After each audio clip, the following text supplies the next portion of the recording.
Right, Bertrum. I want you to come at me. It means I want you to attack me. Yes. Now come at me, Bertrum, so I can try out these new moves I've learned from this video game. Yes. I have become a Kung Fu master, Bertrum.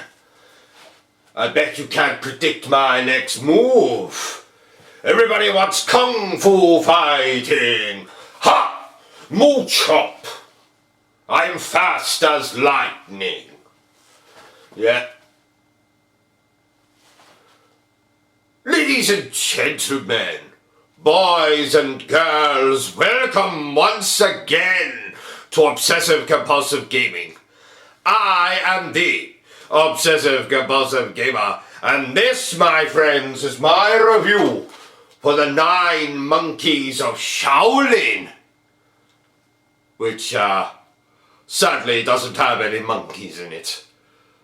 Sad face.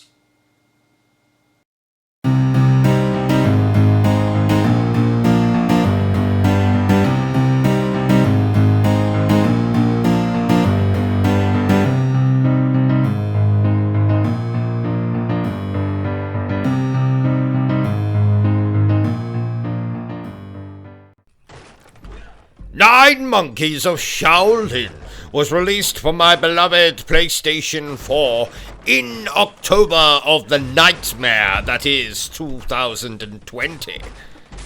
It has, sadly, nothing to do with monkeys, and I cannot emphasize enough how disappointed I am about that. I genuinely thought that in this game we would be playing as Curious George, King Kong, Rafiki, Diddy Kong, Donkey Kong, King Louie, Caesar, Sun Wukong, and Francine Frensky. But sadly we play as a monk as opposed to a monkey. If you played this studio's previous game, Redeemer, then you'll know that is in store for you here. This is a beat-em-up a la A Typical Night in Glasgow, where we run through linear levels, kicking bubblegum and chewing ass. The story, if you are even interested, concerns a young man seeking revenge when his village and grandfather are reduced to ashes. So, he decides to join up with a merry band of cancer victims to find the one who did him harm and kick their bubblegum. What? I see. Ladies and gentlemen, Bertrum has just informed me that the bald chaps are in fact monks and not what I said.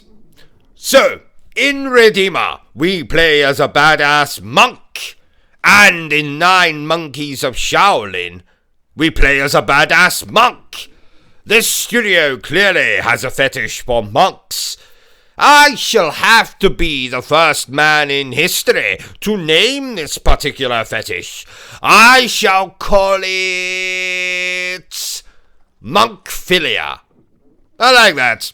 It's got a certain ring to it. Bertrum, contact the Oxford English Dictionary. Tell them I've got a new word for them. So, this is your standard brawler / beat-em-up. Go from left to right, beat everything in your path to a bloody pulp, and move on. There are a few boss fights, there's combos, an upgrade system of sorts, optional side missions where you do the exact same thing you do in the main missions, and the game is a few hours long. So, plenty of time to play through it, and still make time to try out the moves you've learned on the streets of Glasgow. I do enjoy a good beat-em-up, even if 9 Monkeys of Shaolin doesn't actually feature that fight between King Kong and Curious George I'd always had wet dreams about, I am still going to score it an 8, 0.4, 0.5, 0.7, 0.2 out of 10. So there you have it, ladies and gentlemen, my review for the 9 Monkeys of Shaolin. If you enjoyed this review of mine, give me a thumbs up. If you didn't enjoy it so much, well, give me the middle finger. Please feel free to leave some abuse for me in my comments section. And as always, remember to stay obsessed with gaming. Now, Bertram, let's resume where we left off. Ooh!